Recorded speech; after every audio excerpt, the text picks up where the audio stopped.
அழகே அழகு சீரியல்ல அடுத்து வர எபிசோட்ல என்ன மாதிரியான ட்விஸ்ட் எல்லாம் இருக்க போகுதுங்கிறத இந்த வீடியோல பார்க்கலாம்.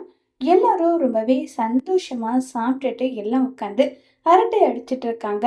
அப்ப மதியோட தங்கச்சி அவங்க ஃபோன் பார்த்துட்டே இருக்காங்க. இதை தங்கராஜ் நோட் பண்றாங்க. தங்கராஜ் பார்த்ததும் மதியோட தங்கச்சி என்ன பண்றாங்கன்னா போனை மறைச்சுக்கிறாங்க. இதையும் தங்கராஜ் நோட் பண்ணிட்டு கடைசியில தங்கராஜால பொறுத்துக்க முடியல. ஆமா, எல்லாரும் உட்காந்து இங்க பேசிட்டு இருக்கோம். நீ யாருக்கிட்டமோ ஃபோன் பண்ணி பேசிட்டு இருக்க, மெசேஜ் அனுப்பிட்டு இருக்கியே யாருக்குன்னு சொல்லி கேக்குறாங்க. ஒண்ணும் இல்லைன்னு சொல்லி மதியோட தங்கச்சி சொல்றாங்க. என்னம்மா, என்ன பண்ணிட்டு இருக்க? நீ மெசேஜ் பண்ற போது உன் முகம் போற போக்கையும் பார்த்துட்டு இருக்க, எல்லாம் தான் பார்த்துட்டு இருக்க. நீ பாய் ஃப்ரெண்டுக்கு மெசேஜ் அனுப்பிட்டு இருக்கியா இல்ல லவ்வருக்கான்னு சொல்லி கேக்குறாங்க. இல்ல இல்ல ஃப்ரெண்டு தான். சரி போனை கூட பாக்குறேன்னு சொல்லி போனை கேட்கவும் உடனே ரேவதிக்கு இது ரொம்பவே அன்கம்ஃபர்டபுளா இருக்கு. எனக்கு யாருக்கும் அவ மெசேஜ் அனுப்பிட்டு போறா, இது எதுக்காகங்க நீங்க கேட்டுட்டு இருக்கீங்க, கொஞ்சம் பொறுமையா இருப்பீங்களான்னு சொல்லி கேக்குறாங்க. இங்க பார், இது நம்ம வீட்டு பொண்ணு. நம்ம வீட்டு பொண்ணு யாருக்கு மெசேஜ் அனுப்புறா என்ன ஏதுன்றது நமக்கு தெரியக்கூடாதா? தெரிஞ்சா என்ன தப்புன்னு சொல்லிட்டு போனு குடுமான்னு சொல்லிட்டு திரும்ப திரும்ப கேட்க உடனே அங்க மதியோட தங்கச்சி போனு கொடுக்க வராங்க. உடனே மதிக்கு பயங்கரமா கோவம் வருது. ஏய், நீ போனை கொடுக்காதடி, கொடுக்காதன்னு சொல்ற இல்லைன்னு சொல்லிட்டு போனை வாங்கிக்கிறாங்க. தங்கராஜ் கிட்ட அவ யாருக்கோ மெசேஜ் பண்ணிட்டு இருக்கா, உங்களுக்கு என்ன பிரச்சனை? இப்படி அடுத்தவங்களோட போனை எட்டி பாக்குறது அநாகரிகம்னு உங்களுக்கு தெரியாதா? அவ ஏன் தங்கச்சி, அவளுக்கு எல்லாரும் நாங்க இருக்கோம். அவ என்ன தப்பு பண்ணாலும் அதை நாங்க கேட்டுக்கிறோம். நீங்க அதுல தலையிடாம இருங்கன்னு சொல்லி ரொம்பவே கோபமா மதி பேச சுரேஷ் என்ன நீ என்னுடைய மாமாவை பார்த்து மரியாதை இல்லாம பேசுறேன்றாங்க. நான் அவரை பார்த்து மரியாதை இல்லாம எல்லாம் பேசலையே. உங்க மாமா தான் மத்தவங்க விஷயத்துல இன்டர்ஃபியர் ஆகுறாங்க, மூக்கு நுழைக்கிறாங்க. என் தங்கச்சி அப்படி எந்த ஒரு கெட்ட விஷயத்திலயும் போக மாட்டான்னு சொல்லிட்டு மதி பேச உடனே தங்கராஜ் நேரா மதியோட அப்பா கிட்ட போயிட்டு நான் சொல்றது கண்டிப்பா நடக்கும், ஒரு நாள் இல்ல ஒரு நாள் இது நடக்கும். உன்னுடைய பொண்ணு யாரு கூடயே ஓடி போக தான் போறான்னு சொல்லிட்டு ரொம்பவே கேவலமா பேசுறாங்க. இல்ல சார், என் பொண்ணு அப்படியெல்லாம் பண்ண மாட்டா, அவளை பத்தி எங்களுக்கு தெரியும்னு சொல்லிட்டு இருக்காங்க. எங்க சொந்தக்கார பொண்ணு கூட தான் அப்படி இருந்தது.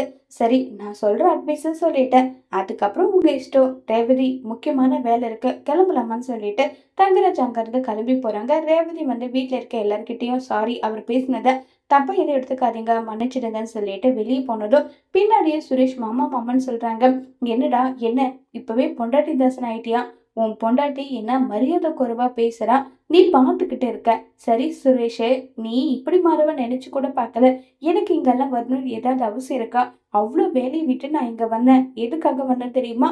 உனக்காக வந்தேன். கடைசியில உன் பொண்டாட்டி என்ன அப்படி பேசுறான்னு சொல்லி தங்கராஜ் கோவப்பட உடனே சுரேஷ் மாமா, அவ பேசுனது தப்புதான், நான் வேணும்னா உங்ககிட்ட மன்னிப்பு கேட்டுக்கிறேன், அவளை என்ன நான் கேட்கிறேன்றாங்க. அவ பேசும்போது வாயை மூடிட்டு இருந்துட்டு இப்ப என்கிட்ட பேசுறியான்னு சொல்லிட்டு ரேவதி ஏறு போலன்னு சொல்லிட்டு அங்க இருந்து கிளம்பி போறாங்க. சுரேஷுக்கும் என்ன பண்றதுன்னே புரியாம சுரேஷ் ஒரு பக்கம் ரொம்ப வருத்தத்துல இருக்காங்க. இப்ப மலர் மதியோட வீட்டுல இருக்கவங்க கிட்ட எல்லாம் அவரு அப்படிதான், அவர் பேசினது எதுவும் தப்பாலாம் எடுத்துக்காதீங்கன்னு சொல்லிட்டு எல்லாரும் மாறி மாறி மன்னிப்பு கேட்டுட்டு இருக்காங்க. இப்ப மதி கிட்ட போயிட்டு மதியோட தங்கச்சி, நான் ஷர்மிளா கிட்ட தான்க்கா பேசிட்டு இருந்தேன், நீ வேணும்னா என்னுடைய போனை பாருக்கான்னு சொல்லிட்டு இருக்காங்க. உடனே மதி, எனக்கு என் தங்கச்சியை பத்தி நல்லாவே தெரியும், அவ யார்கிட்ட எப்படிப்பட்ட லிமிட்ல பழகுவான்றது எனக்கு நல்லா தெரியும். நீ இதை நிரூபிக்கணும்னு அவசியம் எல்லாம் கிடையாது, புரியுதா? அவர் பேசினது எதுவும் நீ பெருசா எடுத்துக்காதுன்னு சொல்லி மதி அவங்க தங்கச்சிக்கு ஆறுதலா பேசிட்டு இருக்காங்க. கரெக்டா அந்த நேரத்துல மலரு பாக்கியராஜ் எல்லாருமே ஆறுதலா பேசிட்டு இருக்காங்க. உடனே சுரேஷ், மதி மதி எங்க இருக்க, வெளியவான்னு சொல்லி கூப்பிடுறாங்க.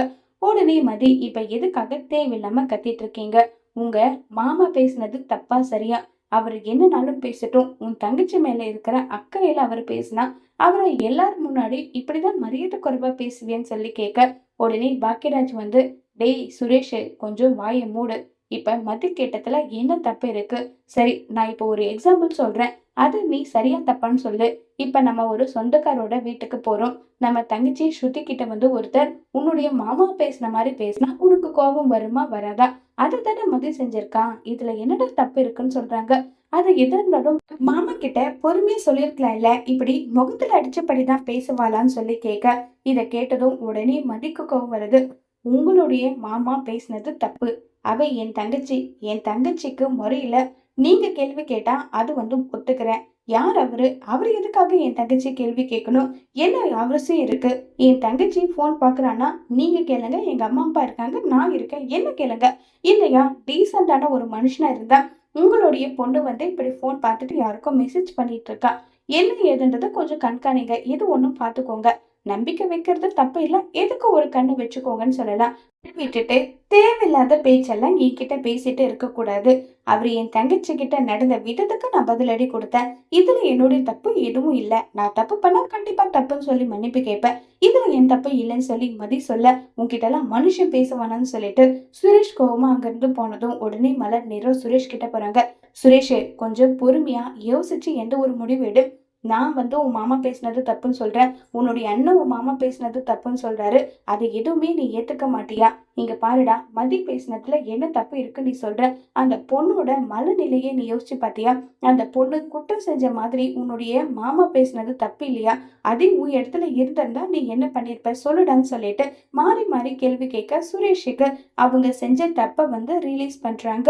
உடனே நம்ம சுரேஷ் வந்து அது எல்லாமே புரியுதுதான். மாமா பண்றது தப்புன்னு எனக்கு தெரிஞ்சாலும் நான் எப்படி மாமா கிட்ட கேட்க முடியும்? அவர் எப்பவுமே அப்படிதான் தெரியுதுல்ல. அத விட்டு விட வேண்டியதுதானே. அவர்கிட்ட தேவையில்லாம பேசி எதுக்காக? இப்ப மன கஷ்டம் எல்லாருக்கும் தானேன்னு சொல்லி சுரேஷ் சொல்ல, இத கேட்ட மதி அப்பாடா! எப்படியோ மாமா பேசினது தப்புன்றத உன் வாயில ஒத்துக்கிட்டியே. அது வரைக்கும் ரொம்ப நல்லதுதான். இனி சொல்லி வச்சுடு அவர்கிட்ட.